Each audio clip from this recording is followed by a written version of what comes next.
Well, guys, welcome to another episode. If you've been here before, thanks for coming back.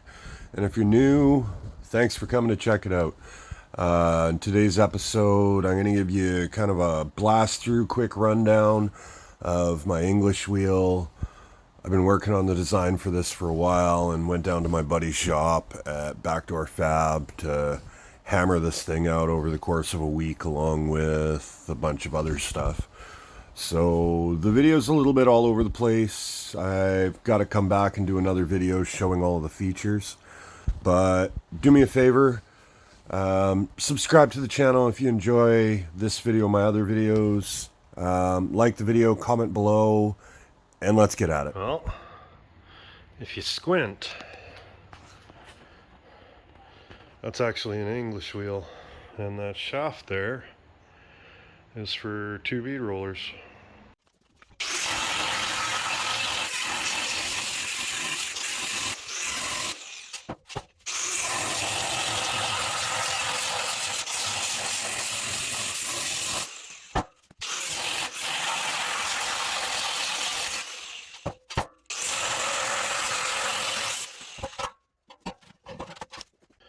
Well, I'll save everybody the time lapse of doing this all by hand. I wish I had a giant bandsaw to do this, but it's 5x5 1/8 wall box tube, and I got a bunch more cuts to do. So this concrete on the new side of the shop is perfectly flat, so we're actually going to cut all of the pieces and then lay everything out, and I can build it right on the floor here, and my laptop's right up there, so I can reference full time, and I'm just marking one cut at a time, and that way I don't have to worry about kerfs being off or something. I can measure off the end of the material for sure. So I'm gonna do a bunch more cuts, and next thing you see will be all of the pieces on the floor. Well, that's what's left, and this is where we're at, and I'm calling it a night.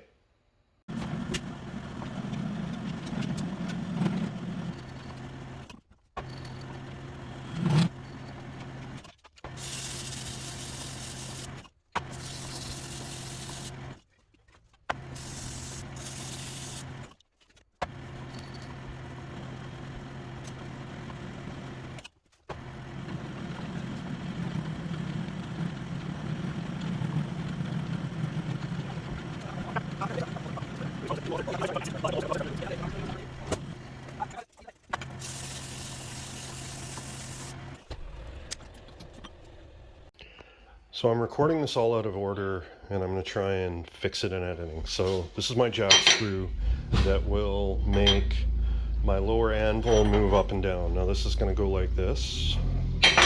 This nut, if you think of the drawing, the lower anvil holder, piece that moves up and down, this is going to be welded into the bottom of the anvil holder.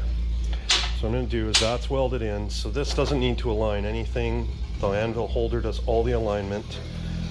I'm going to weld a thick washer to the bottom of this, and then this will have a hole through it that fits through my thrust bearing, and we'll put a flat spot right here.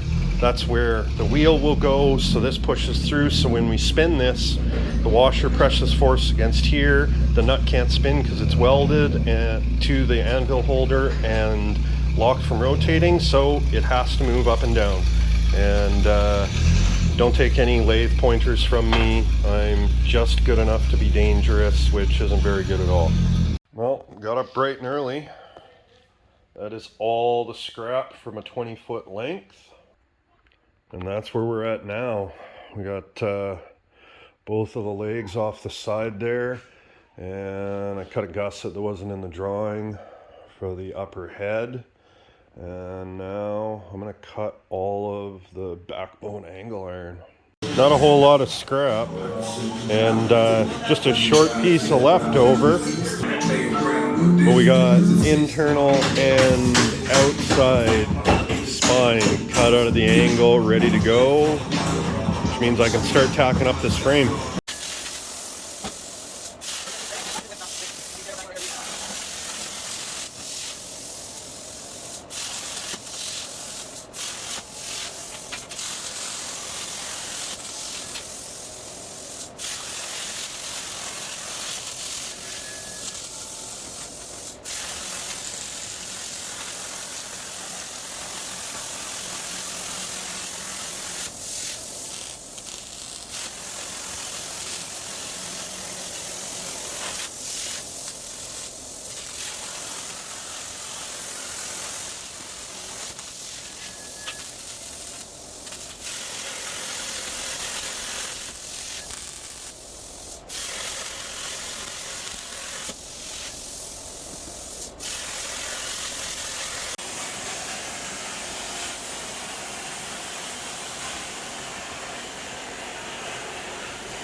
Well, since the frame's all welded, I got all this angle iron tacked on for the spine inside and out. A piece on the bottom there. The 4 pieces that go out to the heads, they're coming back off, because I'm going to mount the heads on, weld it to the box tube, and then weld the spines to the box tube as well, or to the heads as well, just to give it a little extra bracing. But next up, put the heads on it.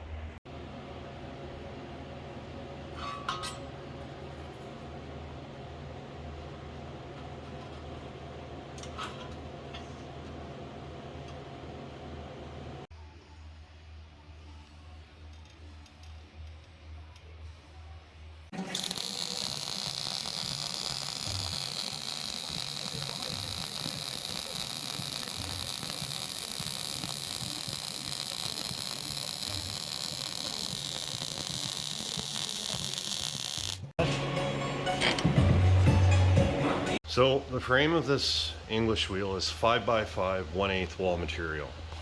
The tool post, which is going to move up and down, is 3x3/4 wall. There's the washer on the bottom of my jack screw, the nut that'll go in the bottom of that. There's my upper anvil holder, the plate they go on, my lower anvil saddles and their plate, that'll bolt onto that. But anyways, obviously the inside measurements of this box tube is 4 3/4, which is quite a bit bigger than 3-inch. I have 1/2 inch thick plastic, which is going to use my slider, which would take this up to 4-inch. So we had 3/4 of an inch to make up.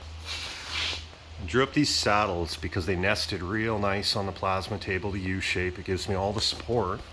And just stitch them into the box tube. That's 3/8 a side, which takes the inside of that dimension down to 4-inch, where 3/8 plus 1/8 per side is 1/2 inch per side, so 4-inch inside.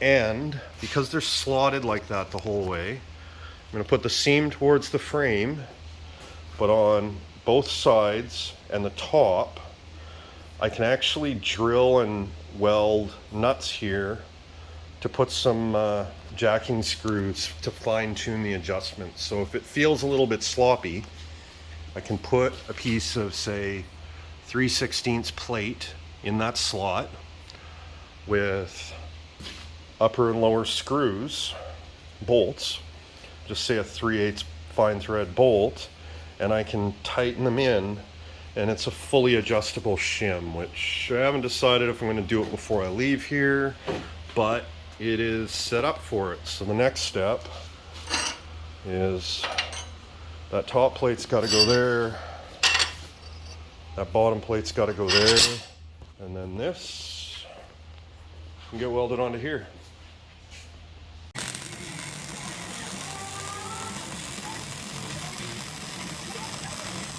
Well, there's no plastic in it yet, but this is the lower tool post. It's just sitting in there. Take this out.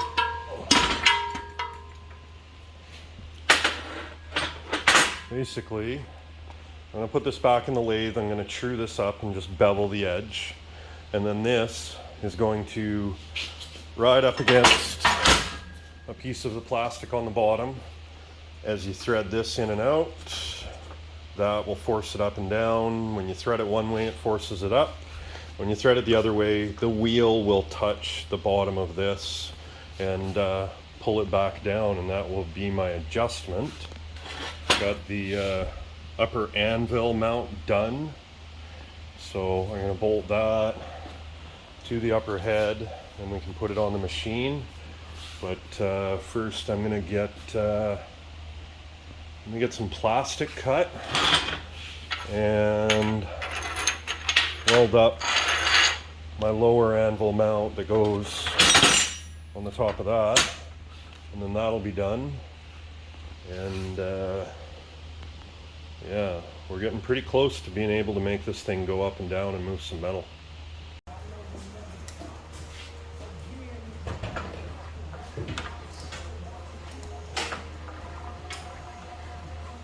Oh, hey, Jordan. Yeah. Sorry about this. Oh yeah. What do I wait for? I gotta look at the invoice. It was like 100 and something bucks, I think. Sounds good. I got the controller. Retail was like So what we got going on here is I've got the upper and lower heads. They're sitting on a 2.5 by 5 quarter wall piece of box tube clamped down and lined up so that we can attach it straight to the heads. And the easiest way to do this, since this frame is getting pretty heavy, was to prop it up onto the forklift and basically hang it so that it was just balancing there. We've got another piece of angle iron clamped from the heads up along the frame. You can see the clamp at the front there. And basically just lining everything up. As long as the heads were true, everything will work. Well, 3 or 4 days worth of scattered filming crammed into about 15 minutes worth of time, and I've got an assembled English wheel here. The up and lower anvils came from KMS. I'm sure they're pretty much identical, possibly even the exact same thing available from some of the American suppliers. The lower wheel I designed. I'm going to weld some balls onto the end of the handle just so I'm not grabbing sharp metal. And I'm going to do a full breakdown video of this in the future. Well, it's home.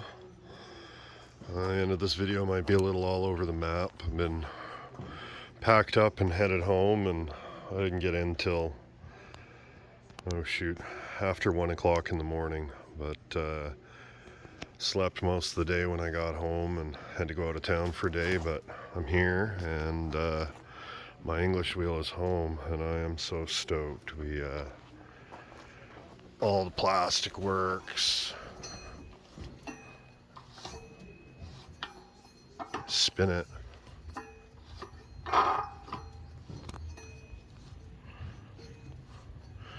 Yeah, you guys can't see this. I'll have to set up the tripod. But it goes up and down. It's kind of beautiful. But using it for the first time is going to have to wait for another video. But it is home. And that's where I'm going to end this for today.